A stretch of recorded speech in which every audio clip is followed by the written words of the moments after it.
Hello guys, welcome to my channel Life Science Pathshala. Today we will be discussing about amino acid structure, acid based nature, जो कि basics है. ठीक है, तो let's get started with the lecture guys. Amino acids are compound containing carbon, hydrogen, oxygen, nitrogen. And amino acid जो serve as monomers, building blocks of proteins. ठीक है, protein का building blocks है amino acid. अब हमें naming से पता चल रहा है कि एमिनो एसिड है ना, तो मतलब ये दो ग्रुप कंटेन करता है. एक तो हो गया हमारा एमिनो ग्रुप और एक हो गया हमारा कार्बोक्सिल ग्रुप. ओके, सो इसके बाद हम देख लेते हैं कि अल्फा कार्बन क्या है. तो ये हो गया हमारा एक बेसिक स्ट्रक्चर एमिनो एसिड के. ठीक है, ये जो सेंटर का कार्बन है ना, वो होता है हमारे अल्फा कार्बन. ठीक है, अब जो हमारे अल्फ़ा अमीनो एसिड है वो उसको हम क्या मतलब क्यों बोलते हैं अल्फ़ा अमीनो एसिड, क्योंकि जो हमारे सेंटर के अल्फ़ा कार्बन है उसके साथ दोनों ही ग्रुप अटैच्ड है. एक हो गया हमारा कार्बोक्सिल ग्रुप और एक हो गया हमारे एमिनो ग्रुप. ये दोनों ही ग्रुप किसके साथ अटैच है? अल्फ़ा कार्बन के साथ अटैच है, तो इसीलिए हम उसको अल्फ़ा अमीनो एसिड बोलते हैं. ठीक है, अब ये तो हो गया हमारा बेसिक स्ट्रक्चर जिसमें एक हाइड्रोजन होता है और एक आर मतलब साइड चेन होता है. अब एक बात ये है कि हम मतलब ये तो हो गया हमारा बेसिक स्ट्रक्चर, लेकिन हम कैसे समझेंगे कि ये ग्लाइसिन है ये लाइसिन है ना.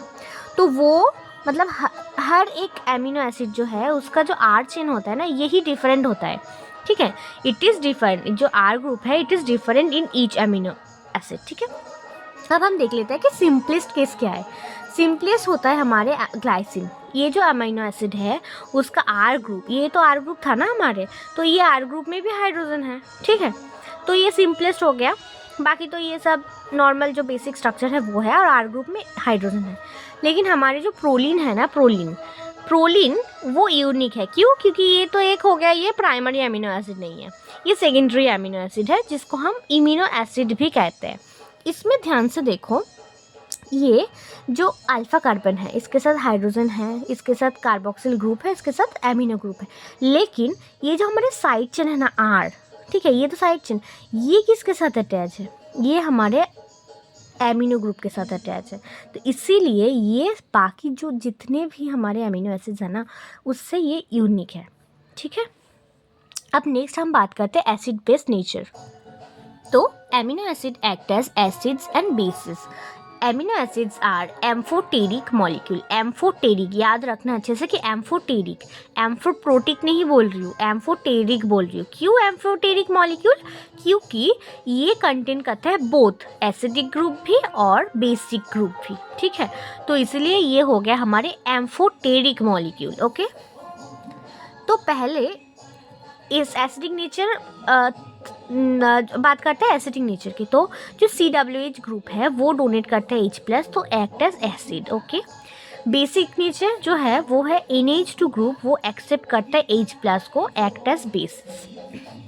एंड और एक है ज्विटर आयन फॉर्म. ठीक है, अब जो हमारे फिजियोलॉजिकल pH है वो 7.4 है. ठीक है, उसमें amino acid act as zwitter ion having both positive group मतलब NH3+ हो गया और इधर एक हो गया हमारे negative group COO- charge.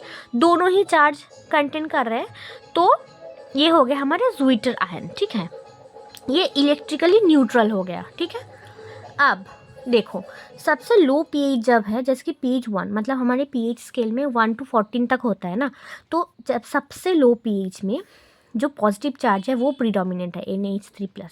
Okay, जब हम pH को इंक्रीज़ कर रहे हैं तो हम आ गए इंटरमीडिएट pH मतलब pH 7 पे, तब हमारा ज्विटर आयन फॉर्म करेगा जो है electrically neutral. Okay, and that is why amino acid shows buffering property.